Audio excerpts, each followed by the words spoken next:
years, incidents involving the abuse, torture, and dehumanizing of prisoners of war, exposed by leaked pictures and eyewitness accounts, have caused outrage around the world. Some guilty officers and wardens were trialed and sentenced to jail, whilst the real criminals have not been brought to justice. And Common Article 3 basically says that when you have a detainee, irrespective of who they are, irrespective of whether they're a prisoner of war, a combatant or non-combatant, you have to treat them with humanity. You cannot impose outrages against their dignity. You cannot abuse them. You cannot be cruel to them. You cannot torture them. And that is a bottom line rule that applies at all times and in all circumstances and reflects general international law. That is well established in what you've called the Code of Combatants in international law. It's often not respected, but it provides a benchmark against which one decides whether or not an act or a form of treatment is legitimate and lawful or not. The central thing I think to focus on if we want to limit these kind of violations is not tighter and tighter rules by international lawyers to circumscribe states. We've got to cut directly to the reason why states are doing it. They're doing it because they believe they'll get an advantage. Do they actually get an advantage? I'm thinking of studying torture. I don't believe torture provides much of any real advantage. So what's the case for torture? Many practices that are contrary to human rights are being increasingly justified as means to obtain important intelligence and to fight the war on terror in general. Unsurprisingly, this has resulted in much international and domestic debate over the effectiveness of these methods. The Islamic perspective on this matter, however, is crystal clear.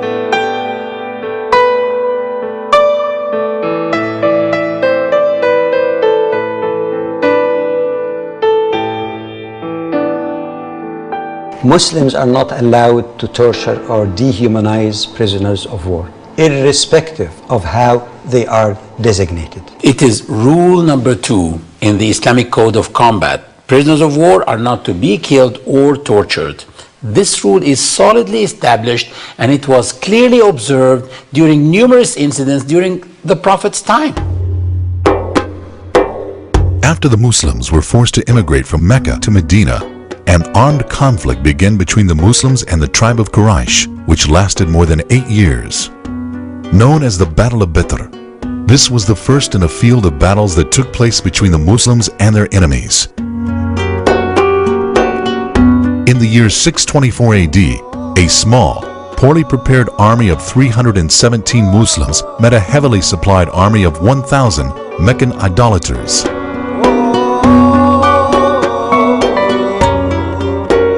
The night before the battle took place, an intelligent unit of 3 companions of the Prophet arrested 2 men who were bringing water from the army of Quraysh.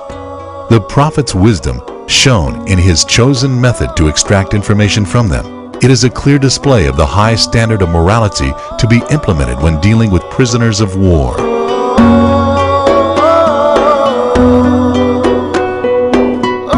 During one of the battles, the Prophet Muhammad, peace be upon him, criticized his companions for beating 2 prisoners of war in an attempt to obtain some information. This was an immoral act, and in torturing the prisoners, the information was also unreliable. The Prophet, peace be upon him, had a different approach to the situation. He simply asked the 2 prisoners, "How many camels do you slaughter every day?" They said, "Some days 9 camels, some days 10 camels." He looked at his companions and he said, "Then the army is between 900 and 1,000, as 1 camel feeds 100 men." The Prophet's technique in obtaining information during war was far removed from any violence or dehumanization of prisoners of war. Muslims are not allowed to torture prisoners of war physically or even psychologically.